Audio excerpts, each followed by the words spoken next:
ஓம் சதாசிவசமாரம்பாம் சங்கராச்சார்யமத்யமாம் அஸ்மதாச்சார்யபர்யந்தாம் வந்தே குருபரம்பராம்.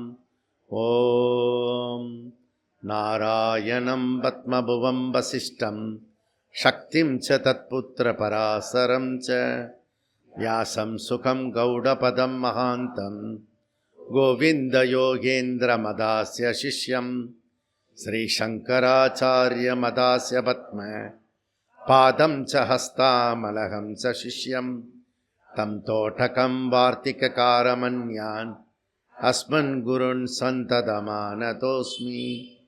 ஓம் வியாசாய விஷ்ணுரூபாய வியாசரூபாய விஷ்ணவே நமோ வை பிரம்மநிதயே வாசிஷ்டாய நமோ நமः. ஓம் நமோஸ்து தேவ்யாச விசாலபுத்தே புல்லாரவிந்தாயத பத்ரநேத்ர ஏன த்வயா பாரத தைலபூர்ணः பிரஜ்வாலிதோ ஞானமய பிரதீபக். ஓம் வசுதேவசுதம் தேவம் கம்சசானூரமர்தனம் தேவகீ பரமானந்தம் கிருஷ்ணம் வந்தே ஜகத்குரும். ஓம் ஸ்ருதிஸ்மிருதிபுராணானாம் ஆலயம் கருணாலயம் நமாமி பகவத்பாத சங்கரம் லோகசங்கரம் சங்கரம் சங்கராச்சார்யம் கேசவம் பாதராயணம் சூத்ரபாஷ்யக்ருதோ வந்தே பகவந்தௌ புனः புனः. ஓம் நமோ பிரம்மாதிப்யோ பிரம்மவித்யா சம்பிரதாய கர்த்ருப்யः வம்சரிஷிப்யோ மகத்யோ நமோ குருப்யः சர்வோபப்ளவரகித பிரஜானகணः பிரத்யகர்த்தோ பிரம்மைவாகமஸ்மி. ஓம் ஈஸ்வரோ குருராத்மேதி மூர்த்திபேத விபாகினே வ்யோமவத் வியாப்ததேகாய தட்சிணாமூர்த்தயே நமக. ஓம்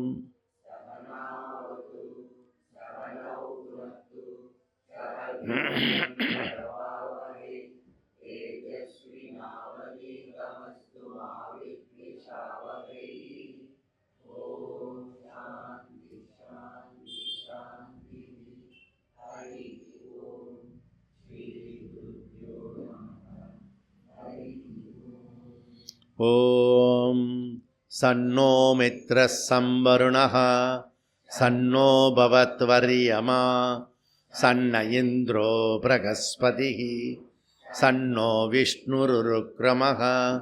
நமோ பிரம்மணே நமஸ்தே வாயோ த்வமேவ பிரத்யக்ஷம் பிரம்மாசி த்வமேவ பிரத்யக்ஷம் பிரம்ம வதிஷ்யாமி ருதம் வதிஷ்யாமி சத்யம் வதிஷ்யாமி தன்மாவது தத்வக்தாரமவது அவது மாம் அவது வக்தாரம்.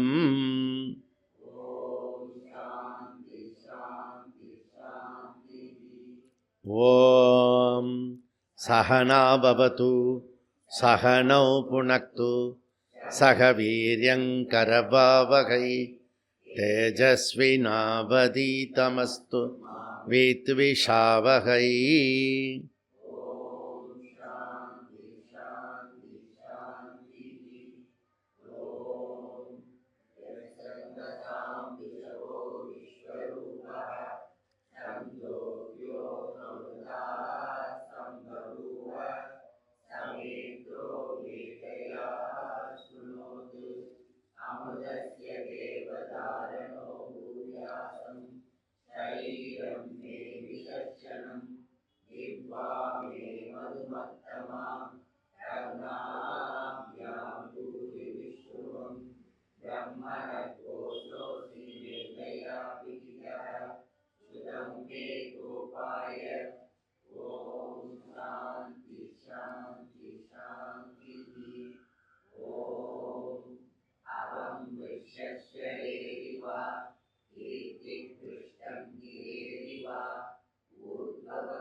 मनसि प्रतिष्ठिता मनो मे वाचि प्रतिष्ठितम् आविराविर्मयेति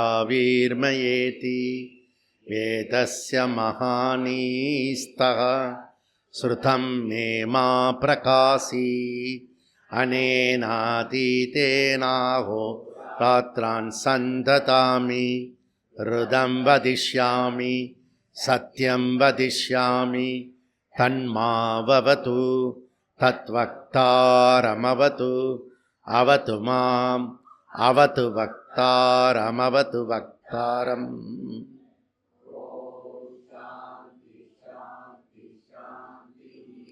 ॐ भद्रं नो अपि वातयमनः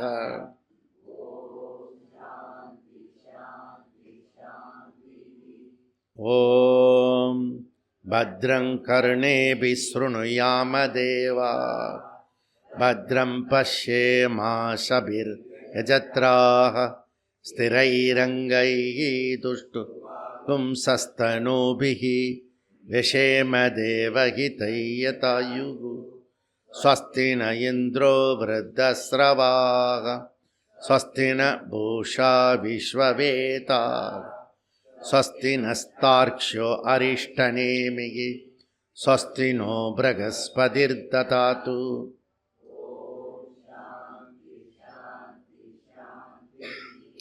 ॐ यो ब्रह्माणां विदधाति पूर्वं यो वै वेदां च प्रगणोति तस्मै तहुंहदेवमात्मबुद्धिप्रकाशम् मुमुक्षुर्वै शरणमहं प्रपद्ये.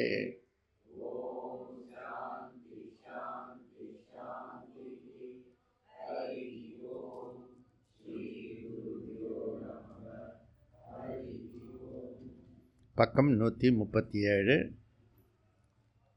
சூத்திரம் 32. விகிதத்வாச்ச ஆஸ்ரம கர்மாபி சககாரித்வேன ச சர்வதாபி து தே ஏவ உபயலிங்காத் அனபிபவம் ச தர்ஷயதி. ஓகே, ஸோ இப்போ ஆசிரம கர்மாதி கரணம், ஆசிரம கர்ம அதிகரணம். ஸோ ஆசிரமன்றது வர்ண தர்ம ஆசிரம தர்மா ரெண்டு இருக்குது. வர்ண தர்மா ஆசிரம தர்மா இருக்குது. வர்ணாசிரம தர்மா இதுதான் பாரதத்தினுடைய முதுகெலும்பாக இருக்கிறது. அந்த முதுகெலும்பை தான் இவன் உடைச்சிட்டான், இங்கிலீஷ்காரன் உடைச்சிட்டான், நம்மளும் ஃபாலோ பண்ணுறதில்ல. வர்ண தர்மா அண்ட் ஆசிரம தர்மா. இன்னொன்று இருக்கிறது யூனிவர்சல் கர்மா. அது என்னன்னா சாமானிய தர்மா. அந்த சாமானிய தர்மா சாருவாக ரிமூவ் பண்ணிட்டான். அது வேல்யூஸ். ஸோ சாமானிய தர்மா இதை நம்ம விஸ்தாரமாக ஜீவ யாத்திரான்னு ஒரு புஸ்தகம் பண்ணியிருக்கோம், வழிகாட்டி. ஜீவ யாத்திரா வழிகாட்டி. எப்படியாவது உங்களுக்கு சப்போஸ் ஆசை வந்ததுன்னா, இந்த ஜென்மத்திலேயே மோட்சம் அடையணுன்ற ஒரு ஃபீலிங் வந்ததுன்னா, அந்த புக்கு எங்கேயாவது தேடி கண்டுபிடிச்சி அதை சும்மா டெய்லி ஒரு 2 பேஜ் படித்தா போதும். அதை இப்படி போகும்போது அப்படி போகும்போது இயற்காக வீட்டில் வெயிட் பண்ணும்போது ஒரு 4 பேஜ் படித்தா அதில் ஒரு பக்கமும் ஒரு விஷயம் இருக்குது. அதில் நான் ஏற்கனவே அந்த புக்கை தொட்டிருக்கேன், பார்த்துருக்கேன், 2 பேஜாவது படிச்சிருக்கேன் அப்படி சொல்கிறவங்க நிறைய பேர் இருக்கீங்க. பரவாயில்ல, சப்போர்ட் பண்ணுறதுக்கு ஆள் இருக்கு. புரியுறதா? அது அவ்வளோ தூரத்துக்கு ரிசர்ச் பண்ணி அந்த விஷயம் செய்யப்பட்டிருக்கு. ரொம்ப இம்பார்ட்டண்ட் விஷயம். இதில் என்ன சொல்கிறதுன்னா 32, 33, 34, 35 4 சூத்திரம் இந்த ஆசிரம கர்மத்தை பற்றி படிக்கிறது. இப்போ நம்ம என்ன படிச்சுட்டு இருக்கோம்னா, பூர்வ மீமாம்சத்தை பேஸ் பண்ணி வேதாந்த படிச்சுட்டு இருக்கோம். வேத பூர்வம் இருக்கு இல்லையா, அதை பேஸ் பண்ணி அதுலேருந்து நம்ம படிச்சுட்டு இருக்கோம். இந்த ஃபேனு போட பின்னாடி. அப்போது அது ரொம்ப இம்பார்ட்டண்ட்டு. இப்போ நமக்கு தலைவலி தான் அது. ஏன்னா நம்ம இது வரைக்கும் டைரெக்டாக படிச்சுடுவோம் நம்ம. புரியுறதா? இப்போ என்ன கேட்குறோம்னா, அந்த பூர்வம் அந்த ஒரு ஃபேன் மாத்திரை போட்ட போகிறோம், அது போட்ட போகிறோம். வேறு ஏதோ வேண்டாம், வாங்க. ஓகே. பூர்வ மீமாம்சர்களுடைய அடிப்படையில் என்ன அப்படின்னா, அவங்க ஒரு விஷயத்தை சொல்கிறாங்க. நித்திய கர்மா, காமிய கர்மா. நமக்கு புரிஞ்ச நித்திய கர்மா, நமக்கு புரிஞ்ச காமிய கர்மால வராது. அவங்க சொல்கிற நித்திய கர்மான்னா ஆயுசு உள்ள வரைக்கும் கர்மத்தை பண்ணிகிட்டு இருக்கணும், அக்னிஹோத்திரத்தை பண்ணிகிட்டே இருக்கணும். அப்படி பூர்வ மீமாம்சத்தை சொல்கிறது. என்ன கர்மா இருக்கிறதோ அவங்க கண்டிப்பாக ரெகுலராக பண்ண வேண்டிய கர்மா. இப்போ வாழ்நாள் முழுக்க பண்ணணும். அதில் அவங்களுக்கு கம்பல்சரி கர்மா. அதனால் அதுக்கு பேர் நித்திய கர்மா. காமிய கர்மா இருக்குது. இந்த ரெகுலராக பண்ணக்கூடிய ரிச்சுவல்ஸு, சந்தியாவந்தனம், பூஜைகள், அக்னிஹோத்திரங்கள் இதெல்லாம் பண்ணின்னு இருக்கும்போது ஒரு மனுஷனுக்கு சொர்க்கத்தில் போகணும்னு ஆசை வந்துட்டுன்னா, அந்த சொர்க்கத்துக்கு போகக்கூடியவங்க அவங்க அவங்களுக்கு சில டிசைன் பண்ணி அதுக்கான கர்மா கொடுக்கப்பட்டது. அதனால் அதுக்கு பேர் காமிய கர்மா. நித்திய கர்மா, காமிய கர்மா.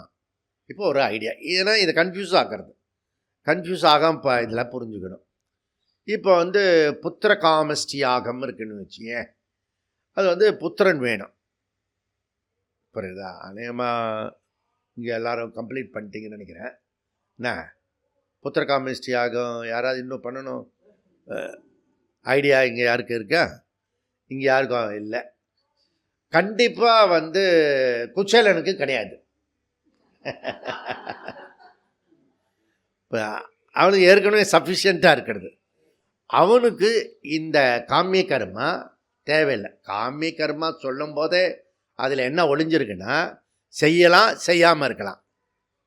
காமிய கர்மா சொல்லும் போதே என்ன அதில் பொருள் இருக்குன்னா, செய்யலாம், செய்யாமல் இருக்கலாம். இது இந்த பேஸ். நித்திய கர்மா, காமிய கர்மா. இதனுடைய அடிப்படையில் நம்ம வேதாந்தத்தை அப்ளை பண்ண போகிறோம். இது ஃபஸ்ட்டு விஷயம். நீங்கள் புரிஞ்சுக்கிட்டீங்கன்னா மீதி நம்ம படிக்கிறது சுலபமாக இருக்கும். ஓகே. இப்போ 32லேருந்து 35 வரைக்கும் 4 சூத்திரம் ஆசிரம கர்மாதி கர்ம அதிகரணம் சொல்லப்பட்டிருக்கு. ஆசிரம கர்மன்றது 4 ஆசிரமத்தினுடைய கடமைகள், ஸ்வதர்மம் சொல்லப்பட்டிருக்கு. 4 ஆசிரமத்துக்கும் ஸ்வதர்மம் இருக்குது. நீ ஒரு மனுஷன் ஸ்வதர்மத்தை எவ்வளோ தூரத்துக்கு அனுஷ்டானம் பண்ணுறானோ அதை பொறுத்து அவனுடைய மனசு நிம்மதியாகும், அமைதியாகும். அப்போ ஃபஸ்ட்டு ஸ்வதர்மம் எதுன்னு தெரியணும். ஏன்னா நமக்கு அதுலேயே கன்ஃபியூஸ் இருக்கிறது. மிஸ்கன்செப்ஷன் என்ன, நம்ம வீடு வரைக்கும் செய்கிறது தான் ஸ்வதர்மம்னு நினச்சிட்டு இருக்கோம். ஆனால் இப்போ அர்ஜுனன் மாதிரி உள்ளவங்களுக்கு வீடை தாண்டி அவனுக்கு சொசைட்டி இருக்குது. சொசைட்டி கர்மாவும் அவனுடைய ஸ்வதர்மத்தில் வருது. யுத்தம் பண்ணுறது அவனுடைய ஸ்வதர்மத்தில் வருது. புரியுதுங்களா? அப்போது நம்மளுடைய ஸ்வதர்மம் வீட்டை தாண்டி, ஆஃபீஸை தாண்டி குருகுலத்துக்கு சேர்ந்து வருது. இப்போ இந்த இடத்துலலாம் வந்து என்னுடைய ஸ்வதர்மத்தை நான் செய்யலை அப்படின்னா நமக்கு மைண்டு டிஸ்டர்ப் ஆகும். வேறு ஒன்றும் இல்லை. எல்லா கர்மமும் பண்ணிட்டீங்கன்னா மைண்டு வந்து டிஸ்டர்ப் ஆகாது. இது முதல் பெனிஃபிட்டு நமக்கு கிடைக்கும். ஓகே, இது ஃபஸ்ட்டு 4 ஆசிரமத்தினுடைய கர்மா. அது பிரம்மச்சரிய, கிரகஸ்த, வானப்பிரஸ்த அண்டு சந்நியாச. சந்நியாசத்துக்கும் சொல்லப்பட்டிருக்கு. புரியுறதா? இப்போ வந்து நீங்கள் காயத்ரி ஜபம் பண்ணீங்கன்னா சந்நியாசத்துக்கு என்ன ஜபம் பண்ணணும்? ஓம்கார ஜபம் பண்ணணும். அப்போ அவங்களுக்கும் சொல்லப்பட்டிருக்கிறது. ஸோ அதில் வந்து 2 சன்னியாசி இருக்காங்க. வித்வத் சன்னியாசி ஒன்று இருக்குது, விவிதிஷா சன்னியாசி இருக்குது. விவிதிஷா சன்னியாசிக்கு தான் இந்த சொதர்மெல்லாம் பொருந்தும், வித்வத் சன்னியாசிக்கு பொருந்தாது.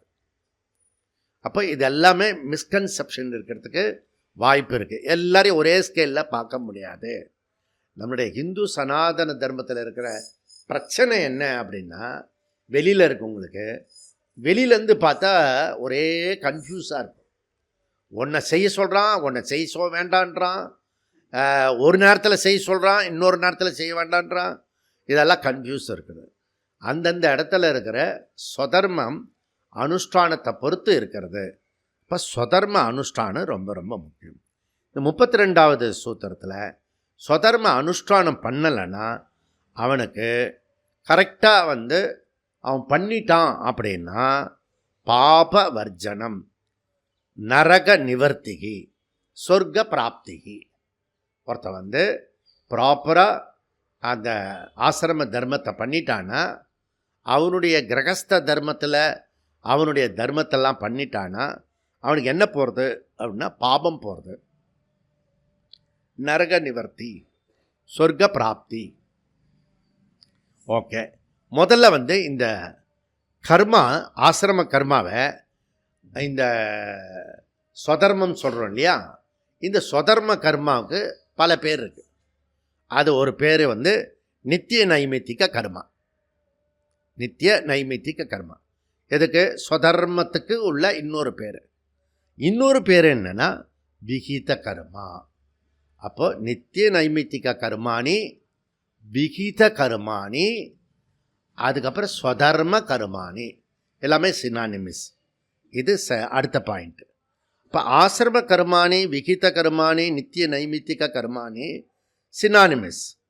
இது செய்யலைன்னா ஒரு மனுஷன் அவனுக்கு பிரத்யவாய பாபம் வரும்.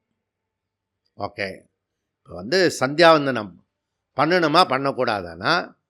இந்த சந்தியாவந்தனம், பூஜை, காலையில் செய்ய வேண்டியதெல்லாம் அனுஷ்டானம்லாம் பண்ணலைன்னா பாபம் வரும். புரியுறதா? இது வந்து பிரம்மச்சாரிக்கும் இந்த கிரகஸ்தனுக்கும் சொல்லப்பட்டிருக்க கர்மம். வானப்பிரஸ்தத்தில் இருக்கிறவனுக்கு அவன் வந்து அவனுக்கு சில கர்மங்கள் கொடுக்கப்பட்டிருக்கிறது. புரியுதா? அவன் வந்து எப்பவுமே ஜபமோ பாராயணமோ இதெல்லாம் பண்ணிக்கிட்டே இருக்கணும். முழு நேரமும் ஈஸ்வர பக்தியோடு இருக்கணும். இப்படி பண்ணினா அவனுடைய கர்மா இதுவாகும். ஸோ ஒவ்வொருத்தருக்கும் ஒவ்வொரு விஷயம் சொல்லப்பட்டிருக்கிறது. ஓகே, இப்போ வந்து அதுக்கு கன்ஃபியூஸ் இல்லாமல் 6வது அதிகரணத்தில் வியாசாச்சாரி என்ன சொன்னார்னா, சர்வ அபேக்ஷா அதிகரணம். எல்லாருமே ஆசிரம அதிகரணத்தை ஆசிரம கர்மத்தை செய்து தான் ஆகணும், அதில் விதிவிலக்கு இல்லை அப்படின்றத அவர் சர்வ அபேக்ஷாதிகரணம் அப்படி அதில் விளக்கமாக சொன்னார். எல்லாவித கர்மங்களும் ஆத்ம ஞானத்துக்கு அந்த சர்வ அபேக்ஷா அதிகரணம் முக்கியமான மைய கருத்து என்ன அப்படின்னா, நாம் செய்யக்கூடிய கர்மங்கள் அனைத்தும் மோட்சத்திற்கு கனெக்ஷன் ஆகுது. அதுதான் அந்த அதிகரணத்தினுடைய ஸ்பெஷல். வியாசர் சொன்னது, நாம் செய்யக்கூடிய இங்கே ஒரு பட்டர்ஃப்ளை எஃபெக்டு, அது நம்மளை மோட்சத்துக்கு இட்டுண்டு போகிறது. அப்படின்னா அதுக்கு பேர் என்ன அப்படின்னா பகிரங்க சாதனா. நாம் இந்த சிரவண மனனத்துக்கு தவிர, இந்த சாதன சதுஷ்டியத்தோடு செய்யக்கூடிய சிரவணத்தை தவிர மீதி செய்யக்கூடிய அனைத்து சாதனங்களும் பகிரங்க சாதனா. புரியுதா? இது பாயிண்ட்டு. இதுக்கு எங்கேருந்து நம்ம எடுத்துக்கிறோம் பிரமாணம் அப்படின்னா, பிருகதாரண்யத்தில் 4:4:22 சொன்னார். ஓகே, ஞானம் அல்லது மோக்ஷம் இன்ட்ரெஸ்ட் உள்ளவங்க நித்திய கர்மா மோக்ஷம் பர்பஸ்ஸு பண்ணிட்டோம்னா அவங்க என்ன சொல்கிறாங்கன்னா, இந்த சந்தியாவந்தனம் இந்த கர்மாலாம் அவங்களுக்கு நித்திய கர்மாவில் வராது, காமி கர்மாவில் வரும். சந்தியாவந்தனம் போன்ற நித்திய கர்மா காமிய கர்மாவில் வரும். சாதாரண கிரகஸ்தர்கள் ஆசிரம கர்மத்தை கடைப்பிடிக்க வேணும், வாழ்நாள் முழுக்க கடைப்பிடிக்கணும். நான் ஒரு வீட்டுக்கு போயிருந்தேன், நான் சாப்பிட்றதுக்கு யோகாவில் கூட்டிகிட்டு போனேன். முதல்ல நில்லுங்கன்னு கேட்டில் நிறுத்தி வச்சுட்டார் ஒரு பெரியவர். இவன் கூட்டிகிட்டு வந்தானா அவங்கள அப்படின்னு. ஆமாம், சந்தியாவந்தனம் பண்ணாத வீட்டில் சாப்பிடப்படாது. பக்கத்தில் கேட்லேயே நிற்க வச்சுட்டார். அவருக்கு 80+, 90 வரைக்கும் இருக்கிறது. 91 அந்த மாதிரி ஏஜ் அவர். ஏன்னா நான் டக்குன்னு புரிஞ்சுக்கிட்டேன். நான் அப்படி இல்லையே, சந்தியாவந்தனம் பண்ணுற நித்திய கர்மா பண்ணுற வீட்டில் தான் நான் சாப்பிட வருவேன். நான் எப்படி சொல்கிறேன்? சார் நீங்கள் பண்ணுறீங்களே, உள்ள வாங்க. இவன் இறக்காம பாரு, உங்களை கூட்டிகிட்டு வந்தானே, இவன் பண்ணுறதில்ல. அவருக்கு 60 வயசு, என்னை கூட்டிகிட்டு போனவருக்கு 60 வயசு. அவங்க பையன் ஒருத்தன் இருக்கான் 20+. அவன் நான் ஆஃபீஸ் போகிறேன், குடும்பத்தெல்லாம் காப்பாற்றணும், இந்த பெருசு சொல்லுதில்ல அதையும் சேர்த்து காப்பாற்றணும். இவன் பண்ணலாம் இல்லைஜி, காலேஜ் தானே போகிறேன், பா சும்மா இரு, எனக்கு ஏகப்பட்ட ஒர்க் இருக்குது. புரியுதா? ஆக அந்த பெரியவர் மாத்திரம் தான் பண்ணுறார். அப்போது இதுலேருந்து என்ன புரிஞ்சுதான், இதை பல காரணத்தில் பல நேரத்தில் சொல்லுவேன். இப்போ என்ன உபயோகம்னா, அவர் என்ன பண்ணுறாரு, ஆசிரம கர்மத்தை 91 வரைக்கும் சாகர வரைக்கும் அப்படியே பண்ணுவார். பஞ்சபாத்திரம், அந்த பஞ்சபாத்திரம் பார்த்தீங்கன்னா வேறு மாதிரி இருக்கும், வேறு லெவலில் இருக்கும். அது ஓகே, சுத்தமாகலாம் இருக்காது, ஆனால் கரெக்டாக பண்ணிவிடுவோம் அந்த வேலையை. காலையில் எழுந்தோடனே அவரோட டியூட்டியை பண்ணிவிடுவாங்க. ஸோ ஏன்னா அக்ரஹாரத்தில் அவ அம்மா அப்பா பாட்டிலாம் இருக்கால, சந்தியாவந்தனம் பண்ணலைன்னா சாதம் போட மாட்டான். அந்த கட்டாயத்தினுடைய பழக்கமாயிடும். அந்த பழக்கம் 90 வயசு வரைக்கும் சாகிற வரைக்கும் பண்ணிட்டு இருப்பார். இப்போ நம்ம சப்ஜெக்ட் என்னென்னா, ஒரு பக்கம் நித்திய கம்பல்சரி கர்மா கண்டினியூஸாக ஆயுசு வரைக்கும் பண்ணலாம். ஒரு மனுஷன் இந்த ஆசிரமத்தில் இருக்கிறவன், கிரகத்தில் இருக்கவன், வானப்பிரசத்தில் இருக்கவன், சப்போஸ் எனக்கு சொர்க்கம்லாம் தேவையில்லை, எனக்கு எதுவுமே தேவையில்லை, எங்கேயோ எப்படியோ இந்த வேதாந்தத்தை கேட்டுட்டு மோட்சம் ஒரு புருஷார்த்தம் இருக்குது. வெறும் ஃபேமிலி, அதுக்கப்புறம் பணம் சம்பாதிக்கிறது, அப்புறம் பையன் பொண்ணை கல்யாணம் பண்ணி கொடுக்குறது, அப்புறம் பேரன் பேத்தியோட கொஞ்சுறது, அதுக்கப்புறம் அந்த பேரன் பேத்தியோட கொஞ்சறது, இவ்வளோ தான் லைஃபு பல பேருக்கு தெரியும். இதுக்கப்புறம் நம்ம வாழ்க்கை மனித பிறவி மோட்சத்துக்காகத்தான் அப்படின்றது ரொம்ப ரேர். சில பேருக்கு தான் அது அந்த சான்ஸே கிடைக்கிறது. இப்படி ஒரு புருஷார்த்தம் மோட்ச புருஷார்த்தம் இருக்குது, அது மனுஷன்தான் பண்ண முடியும், மாடு பண்ணாது அப்படின்னு இவனுக்கு தெரிஞ்சிடும். தெரிஞ்ச பிறகு திருப்பி நம்மக்கிட்ட வருவான். வரும்போது அவன் சந்தியாவந்தனம் பண்ணணுமா, நித்திய கர்மா பண்ணணுமா அப்படின்றது கேள்வி. அவனுக்கு சொல்கிறோம் காமிய கர்மா, அவனுக்கு காமிய கர்மா. ஓகே, எப்படி காமிய கர்மா என்னென்னா, இவன் கண்டிப்பாக ஆயுசு முழுக்க அந்த கர்மாவை பண்ணின்னு இருக்க அவசியம் இல்லை. மாடரேஷன் பண்ணி தனக்கு எவ்வளோ தேவையோ இந்த விஷயம் புரிகிற வரைக்கும் அவன், அதாவது சித்த சுத்தி வர வரைக்கும் பண்ணினா போகிறோம். இந்த நித்திய கர்மாவை, கம்பல்சரி ஆசிரம கர்மாவை, வர்ணாசிரம கர்மாவை எது வரைக்கும் பண்ணணும் அப்படின்னா சித்த சுத்தி மன தூய்மை அடைகிற வரைக்கும், சாதன சதுஷ்டயம் வரைக்கும் தான் அதுக்கு எலிஜிபிள். ஓகே, இப்போ ஏன் வேதாந்தத்தில் வந்தவங்களா சந்தியாவந்தனத்தை விட்டுட்டாங்க? அவங்களுக்கு சித்த சுத்தி வந்துடுத்து, சாதன சதுஷ்டியம் வந்துடுத்து, அதனால் தேவையில்லை அப்படின்னு சொல்கிறாங்க. புரியுதா? அப்போ இதெல்லாம் புரிஞ்சுக்கிட்டோம்னா இதில் ஈசாவாசிய அவனுக்கு வாழ்க்கை முழுக்க கர்மம் பண்ணணும்னு சொல்கிறான் இல்லையா, அந்த கர்மகாண்டிக்கு உபயோகப்படுற ஒரு அழகான பிரமாண வாக்கியம் ஈசாவாசியம். அது குர்வன் ஏவ இக கர்மானி ஜிஜி விசேஷச்ச தம் சமாஹா. வாழ்நாள் முழுவதும் 100 ஆண்டு நீ வாழ்ந்து இந்த கர்மெல்லாம் பண்ணிகிட்டே இருக்கணும். அது அவளுக்கு கொடுக்கக்கூடியது. அப்போ நித்திய கர்மா மீமாம்ச சாஸ்திரப்படி. ஆனால் இங்கே என்ன சொல்கிறதுன்னா, இவாளுக்கு வேதாந்தத்துக்கு வந்தவங்களுக்கு அவங்களுக்கு பிரமாணம் என்ன அப்படின்னா பிருகதாரண்யம் 4:4:22 தம் ஏதம் வேதானு வச்சனேன பிராமணாக விவிதிஷந்தி யஜ்ஞேன தானேன தபசா அநாசகேன விவிதிஷந்தி. ஓகே, சப்போஸ் மோட்சத்தை அவன் விரும்பினா அப்படின்னா, இங்கே பிராமணன்றது பிராமண ஜாதியில் முமுட்சுவை குறிக்கிறது.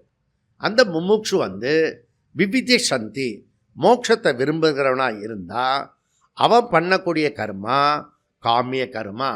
இப்போ கன்ஃபியூஸ் இருக்காதுன்னு நினைக்கிறேன், நித்திய கர்மாக்கும் காமிய கர்மாக்கும். ஏன்னா காமிய கர்மன்னா நம்ம வேறு மாதிரி சொல்லியிருக்கோம். இங்கே பூர்வ மீமாம்ச டெக்னிக்கல் வேர்டில் காமிய கர்மாவை சொல்கிறோம். ஓகே, இதுக்காக தான் இதை சொன்னது. இப்போ நித்திய கர்மா காமிய கர்மா. அடுத்த கேள்வி, நித்திய கர்மாவும் காமிய கர்மாவும் சேர்ந்து போக முடியுமா? ஒன்றா போக முடியுமா? அடுத்த கேள்வி, நித்திய கர்மாவும் அந்த காமிய கர்மாவும் சேர்ந்து போக முடியுமா அப்படின்னா வியாசர் சொல்கிறாரு சேர்ந்து போக முடியும். பூர்வபக்ஷி என்ன சொல்லுவான்? அதுக்கு ஆப்போசிட்டாக சொல்லுவான், சேர்ந்து போக முடியாது, ஒன்று இது பண்ணணும் இல்லாட்டி இதை பண்ணணும்.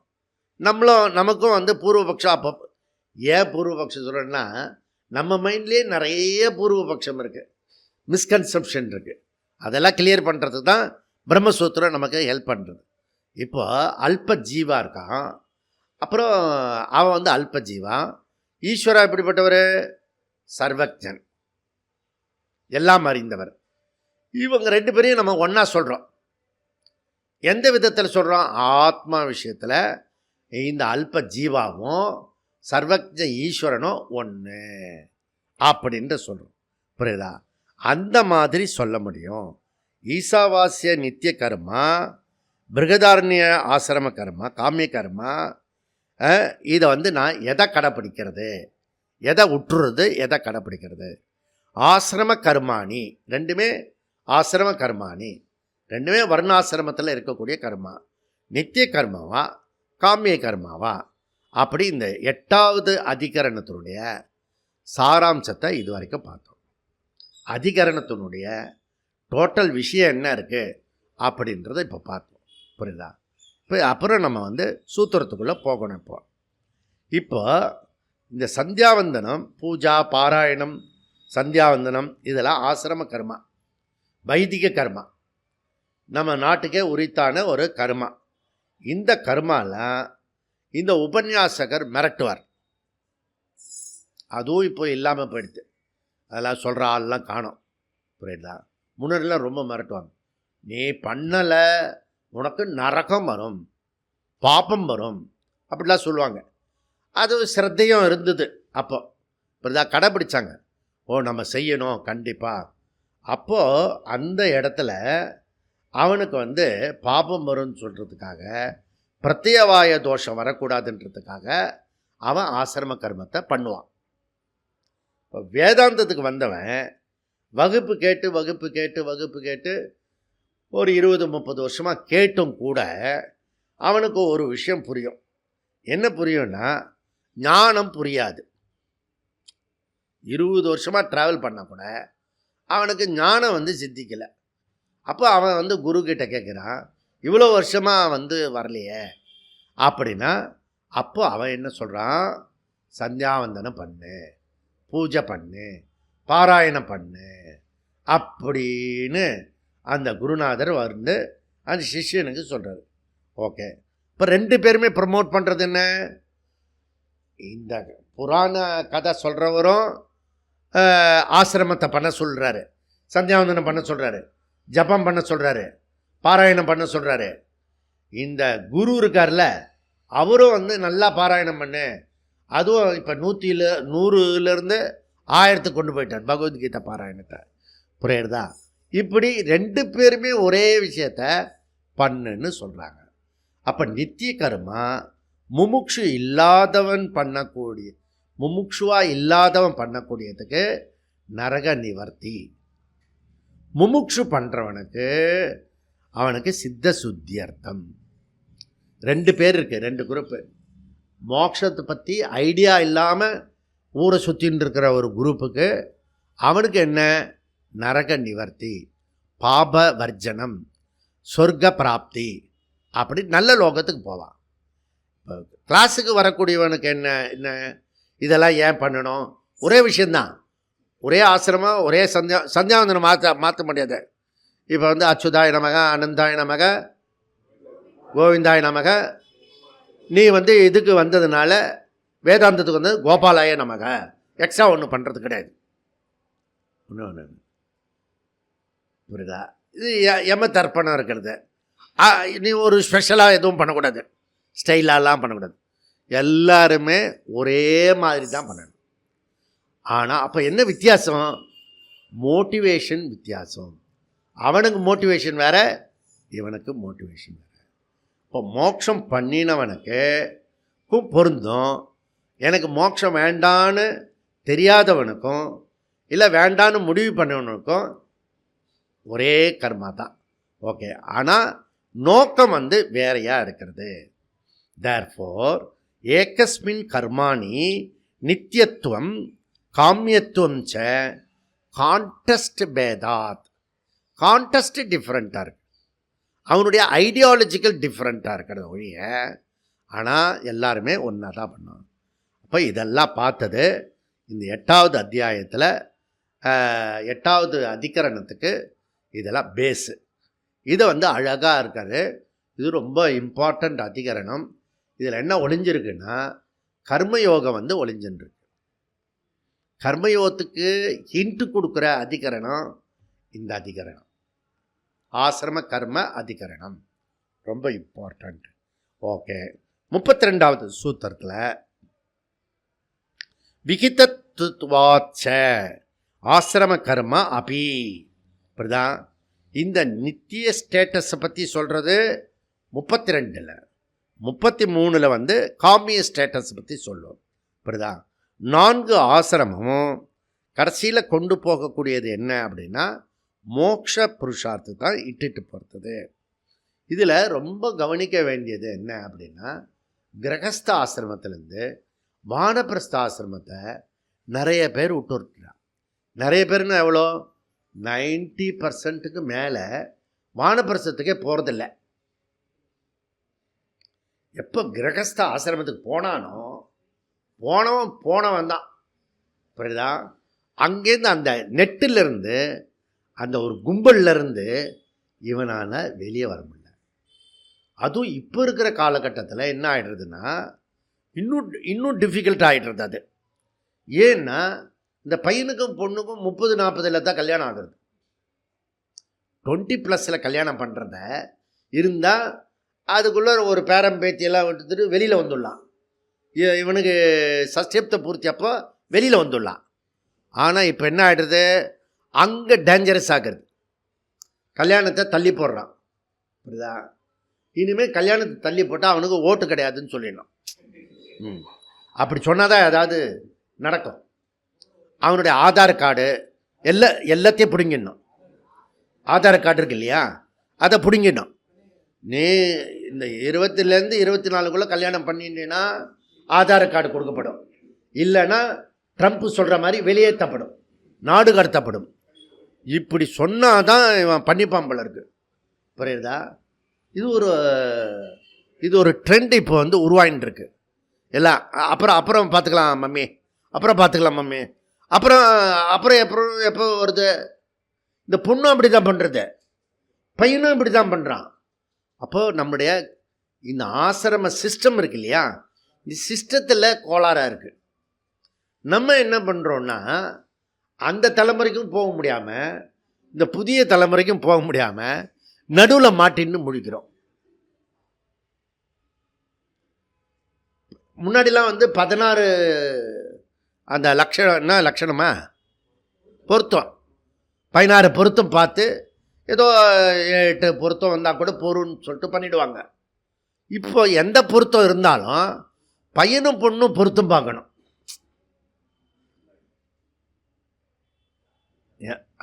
எம்ப்ளாயே இதெல்லாம் இருந்தால் கூட இவர் சம்பாதிக்கிறதே ரொம்ப கம்மியாக சம்பாதிக்கிறாரு, ஆனால் பொண்ணுலாம் இந்த லட்சணத்தில் இருக்கணும்னு கேட்குறான்.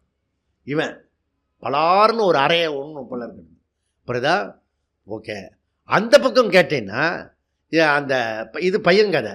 பொண்ணு கதையை கேட்டீங்கன்னா அந்த பையனை பார்த்தா எனக்கு பிடிக்கலன்னு ஒன்று. என்ன பிடிக்கல? அப்போ இதெல்லாம் வந்து தகராறில் இருக்கிறது.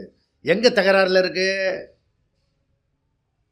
அது லேட் மேரேஜ் ஆகிறது இல்லையா, அப்போ லேட்டு குழந்தை வருது இல்லையா, அப்போ நம்ம வந்து 60க்கு பிறகு நம்ம பாப்பாவை தூக்கிட்டு இப்படி அது ரெண்டும் கையில் நம்ம கையில் கொடுத்துட்டு அதுக்கு 2 வேலைக்கு போயிடுது. இது வந்து என்ன பண்ணுதுன்னா, போய் அமெரிக்காவுக்கோ சிங்கப்பூருக்கோ ஆப்பிரிக்காவுக்கோ போய் எல்லா ஊர் பக்கமும் போயிட்டு வந்தது. ஏன் அதாஞ்சி பிரம்மசூத்திரத்துக்கு வர்றதா வரலையா, இல்லை டியூட்டியை பார்க்குறதா அப்படின்னு சொன்னோம். இப்போ டியூட்டி கான்ஷியஸ் இருக்குது. நம்ம இப்போ டியூட்டியை பற்றி தான் பேசிகிட்டு இருக்கோம். புரியுறதா?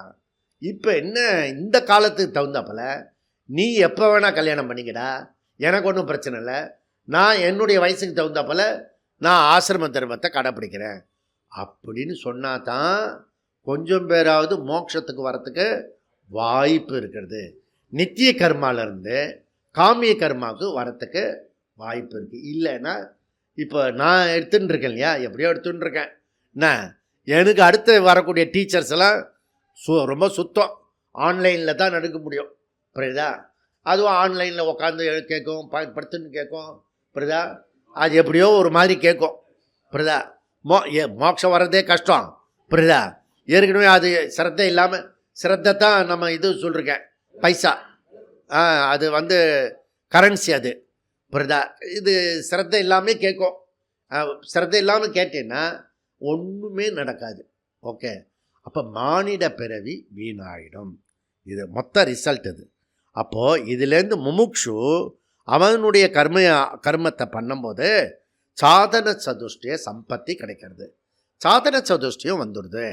ஓகே. இப்படி சொல்லி அந்த முதல் 32வது சூத்திரத்தில் அதை செய்கிறது மூலமா சாதன சதுஷ்டிய சம்பன்ன அதிகாரி ஆகிறான். 33ல் என்ன, சககாரித்துவேனச்ச. ஓகே. இங்கே வந்து இல்லை அந்த இதில் இறங்கி இவனுக்கு எனக்கு வந்து மோட்சம்தான் வேணும் அப்படின்னு முடிவு பண்ணானா அவனுக்கு வந்து தகுதி வருது, சித்த சுத்தி வருது. அதனால் ஞான பிராப்தி உண்டாகிறது. குரு பிராப்தி, சாஸ்திர பிராப்தி, ஞான பிராப்தி உண்டாகிறது. சககாரியத்துவேனச்ச. ஞானம் உற்பத்தி ஆகிறதுக்கு பல்வேறு விதமான சாதனைகள் இருக்கு. நிறைய பேர் ரிப்போர்ட் பண்ணுறது என்னன்னா, ஞானம் வரமாட்டுறது அப்படின்னு. ஏன்னா டிசப்பயர் ஆகிடுது, மறந்து போய்டுறது. எப்படி மறந்து போயிடும்? சப்போஸ் உங்கள் வீட்டுக்கு போகிறதுக்கு மறந்து போயிடுச்சுன்னு வச்சுக்கோ, என்ன ஆகும்? ரோட்டில் வந்து இந்த கோயில் மாடை கட்டி விட்றாங்களே, அந்த மாதிரி ஆகிடும். புரியுதுதான்? ஆனால் நம்ம கரெக்டாக வீட்டுக்கு போயிடுறோம், ஏன்னா அது ஞாபகமாக வச்சுக்கிறோம், ரொம்ப இம்பார்ட்டன்ட்னு. அந்த மாதிரி இது இம்பார்ட்டண்ட்டாக வச்சுக்கிட்டா ஞான உற்பத்திக்கு ஒன்று வந்து திட்டமிட்ட வேதாந்த விசாரம் தேவை.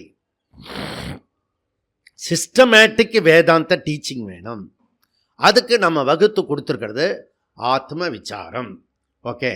யார் ஒருத்தர் இந்த ஆத்ம விசாரத்தை ஸ்ரத்தையோட பக்தியோட அந்த சாதன ஆசிரம தர்மத்தோட அனுஷ்டானத்தோட பாராயணத்தோட இதெல்லாம் ஆத்ம விசாரத்தை கேட்குறானோ, அந்த ஆத்ம விசாரத்துக்குள்ளேயே பிரசன்ட் பண்ணுறானோ அவனுக்கு ஞானம் உற்பத்தி ஆகும்.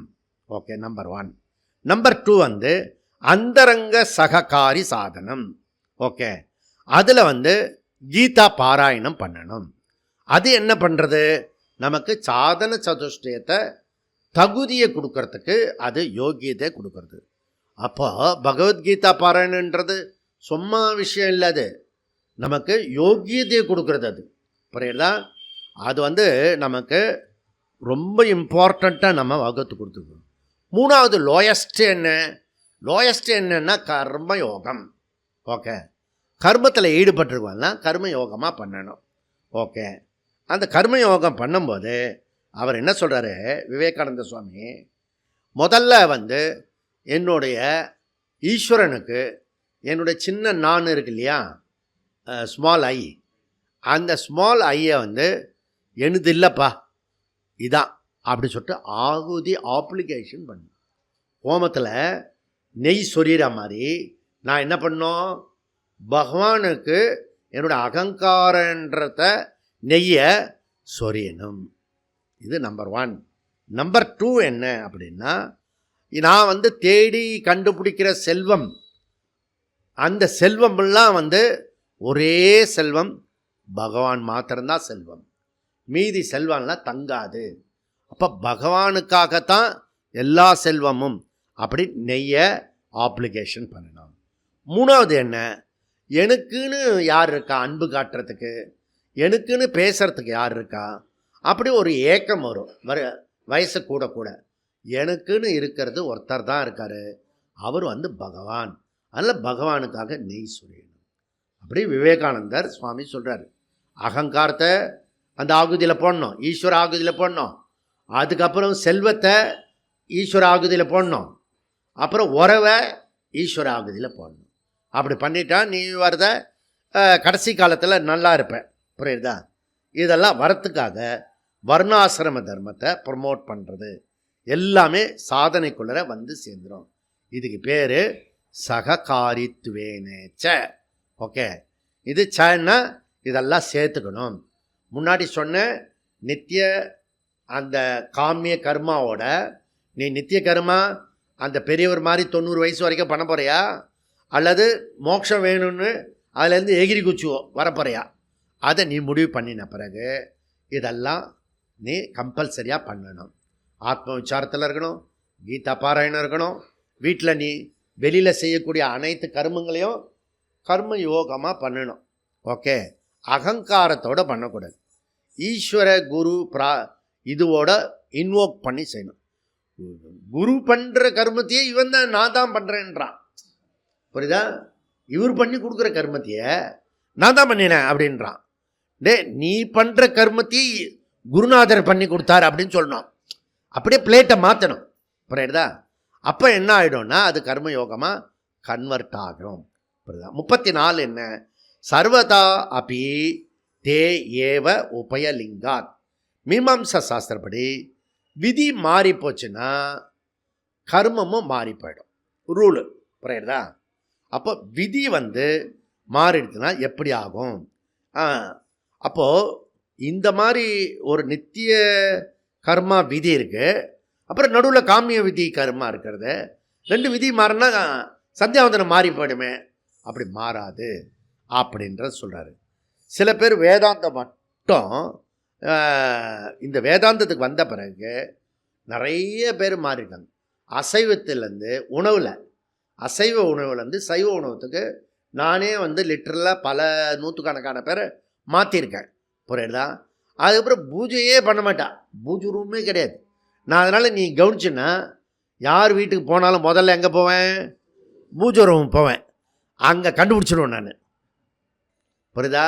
இவன் எப்பேற்பட்ட ஆளுன்னு கண்டுபிடிச்சிடுவேன் நான். அந்த பக்கமே தலை வச்சு படுக்க மாட்டான் சில பேர், அந்த மாதிரி குரூப். அடுத்தது பாத்ரூம் போவேன். அங்கே போகிறேன்னா பாத்ரூம் போகிறேன் நான்.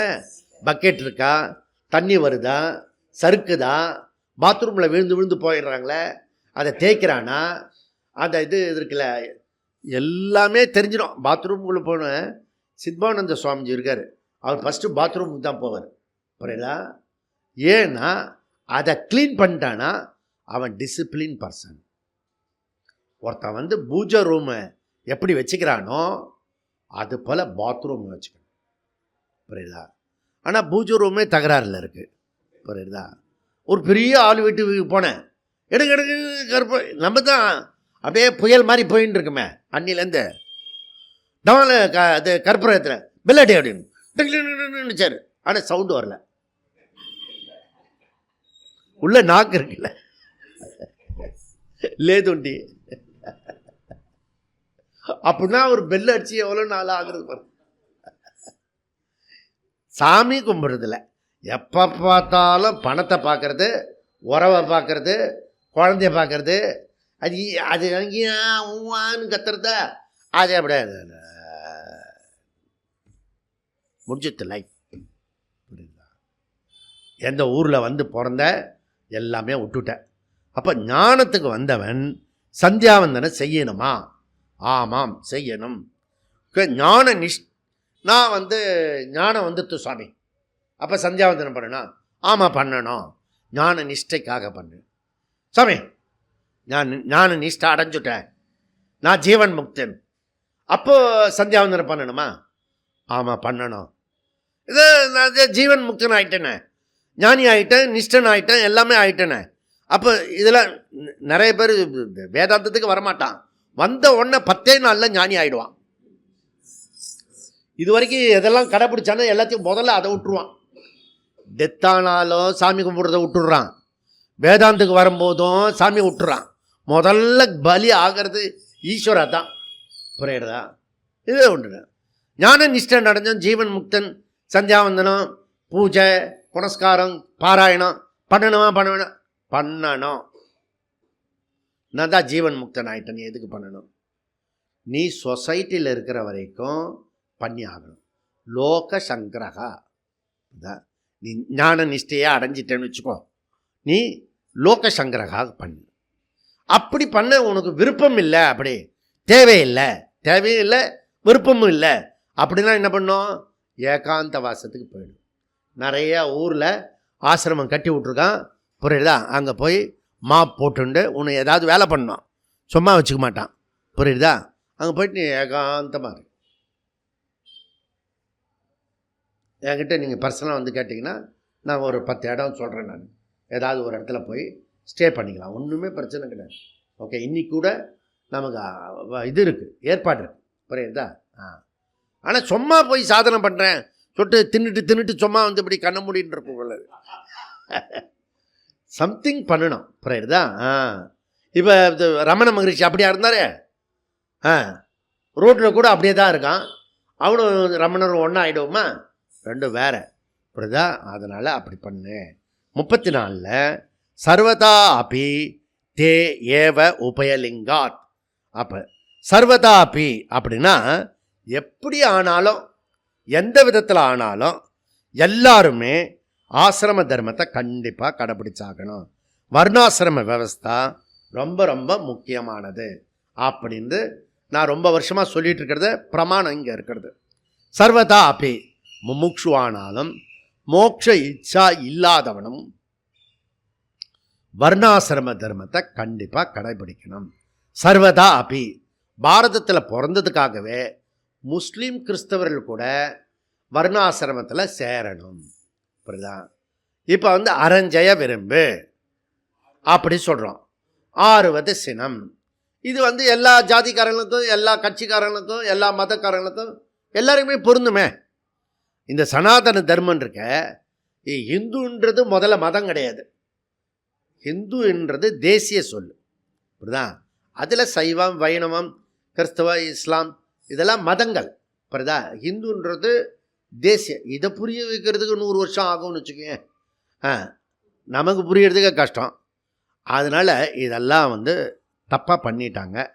அப்போ நம்மளுடைய கோல் என்ன? பாரதத்தில் பிறந்ததனுடைய கோல் என்ன அப்படின்னா மனுஷனாக்கி, அந்த மனுஷனை தேவனாக்கி, அந்த தேவனை வந்து கடவுளாக்குறது. இதுதான் நம்மளுடைய கொள்கை. லட்சியம். இப்போ ஒரு மனுஷனை தெய்வீகத்தை பொட்டன்ஷியல் ஃபார்ம்லேருந்து அதை வெளியில் கொண்டு வரணும். புரியுதா? இதுதான் இது பாரதத்தில் இருக்கணும். மினிமம் என்ன பண்ணணும்? சித்த சுத்தி வேணும், மன தூய்மை வரணும். பாரதத்தில் பிறந்திருக்க எல்லாருக்குமே என்ன வேணும்? அது எந்த ஜாதிவானா இருக்கலாம், எந்த மதமானா இருக்கலாம், எந்த அரசியல் கட்சியாக இருக்கலாம், பாலிட்டிஷியன் இருக்கலாம். முக்கியமாக என்ன வேணும்? அவனுக்கு மன தூய்மை வேணும். நேற்றுக்கு 39 கிலோ தங்கம் கவர்மெண்ட்டுக்கிட்ட கொடுத்துட்டான். ஜெயலலிதா கிட்ட வச்சுருந்த தங்கத்தெல்லாம் இந்த தமிழக கவர்மெண்ட்டுக்கிட்ட. நாகமோ பகவானே அப்படின்னு நினச்சின்னு இருக்கேன். புரியுதா? அவள் சேர்த்தது வேற, அதை இவங்கிட்ட கொடுக்குறது வேற. இதெல்லாம் என்ன நடக்குமோ தெரியல.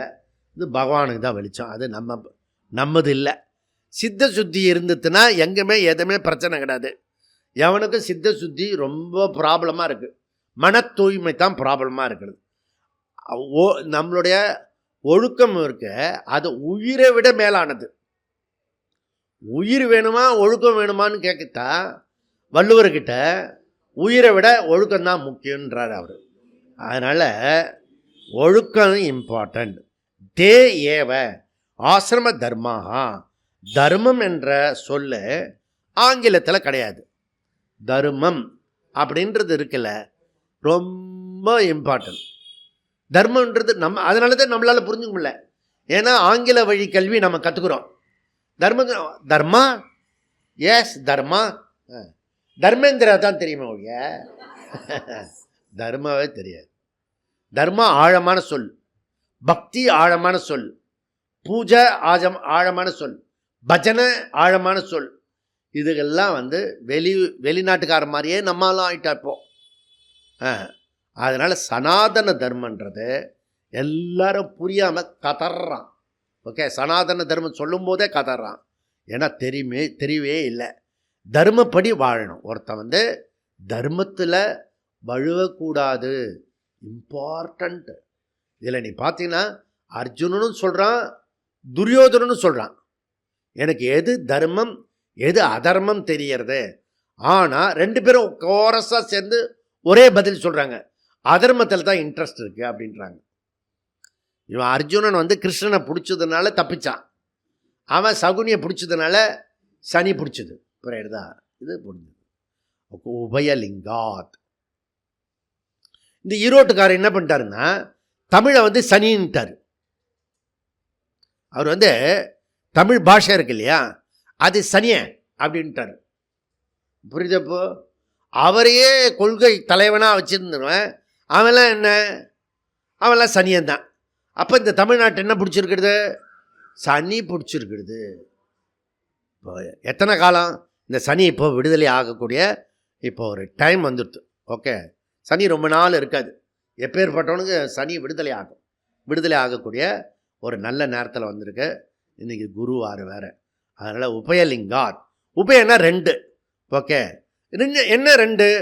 ஸ்ருதி ஸ்மிருதி. ஸ்ருதி 1, ஸ்மிருதி 1. ஸ்ருதி வாக்கியம் 4:4:22. ஸ்மிருதி வாக்கியம் பகவத்கீதா 6:1.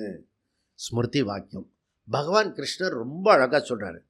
அனாசிரிதா கர்மபலம் காரியம் கர்ம கரோதியா ச சந்நியாசிச்ச யோகிச்ச ந நிரக்னிர் ந ச அக்ரியா. ரொம்ப பட்டவர்த்தமாக சொல்கிறார் அவர். ஆனால் அந்த பயலுக்கு புரியவே இல்லை இந்த விஷயம்.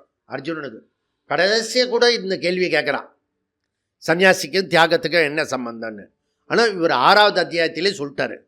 ரொம்ப அருமையாக சொல்கிறார். என்னென்னா, யார் சன்னியாசி யார் யோகி, யார் சன்னியாசி யார் யோகி.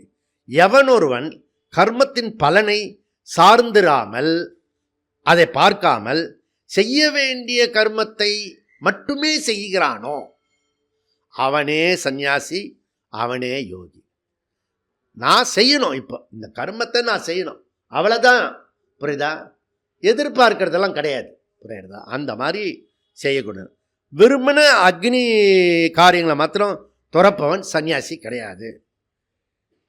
செயல்களை செய்யாமலே துறக்கிறவன் யோகி கிடையாது.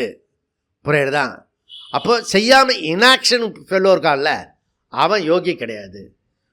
ஒன்று இனாக்ஷனுக்கு போயிடுவான், செய்ய மாட்டான். 2 செஞ்சானா ஈகோவோடு செய்வான். புரியுறதா? அப்போது எல்லா வேலையும் செய்யணும், ஆனால் ஈஸ்வர நிமித்தமாக செய்யணும். புரியுதா? அப்போது தே ஏவ உபயலிங்காத் சர்வதா அபி, ஸ்ருதி ஸ்மிருதி சொல்லும் கர்மங்களை அனைவரும் சர்வதா அபி. கடைசி சூத்திரம் அனபிபவம் ச தர்ஷயதி அப்படின்ட்டு சொல்கிறார். அனபிபவம்னா முதல்ல முதல் விஷயம் பாபவர்ஜனம் 32 இல்லையா? நெக்ஸ்ட்டு சொர்க்க பிராப்தி பலம். 3வது சாஸ்திர பிராப்தி கிடைக்கிறது, ஞான உற்பத்தி உண்டாகிறது. 4வது இந்த ஸ்வதர்மத்தை ரொம்ப நம்ம எம்பசைஸ் பண்ணதுனால என் பேரன் பேத்தியெல்லாம் நான் தான் பார்த்துக்கணுன்ற ஒரு மனசில் பதிஞ்சு போயிருக்கு. புரியுதா? அதிலேருந்து விடுதலையாக சொல்கிறது இந்த கடைசி சூத்திரம். புரியுதா?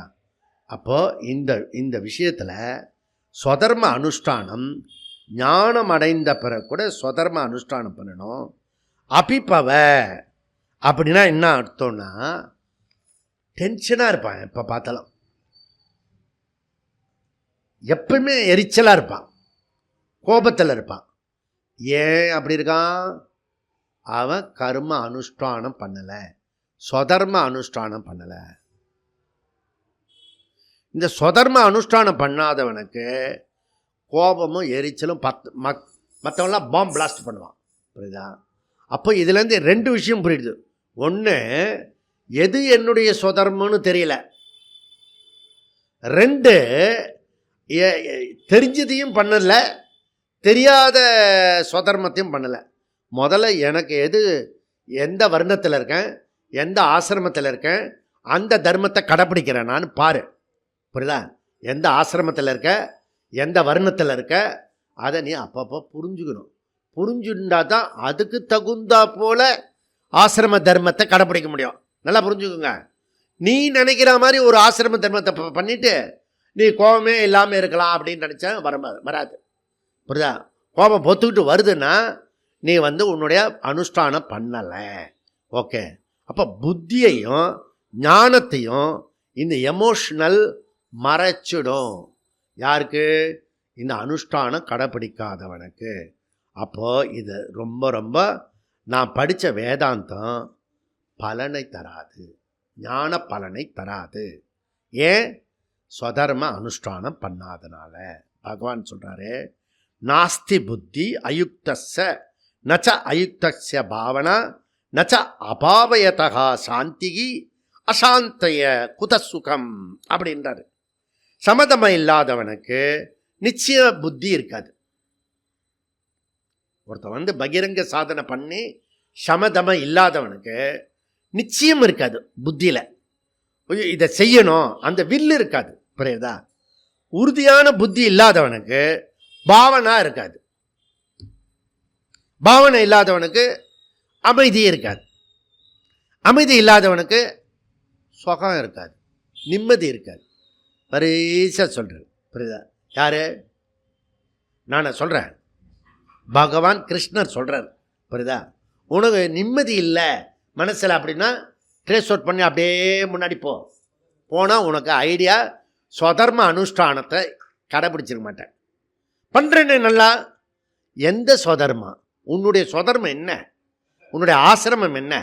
உன்னுடைய வர்ணம் என்ன? அதை கண்டுபிடி. புரியுதா? வர்ணத்தையும் ஆசிரமத்தையும் கண்டுபிடி. புரியுறதா? ஆசிரமத்தை ஈஸியாக கண்டுபிடிச்சிடலாம். புரியுறதில்ல?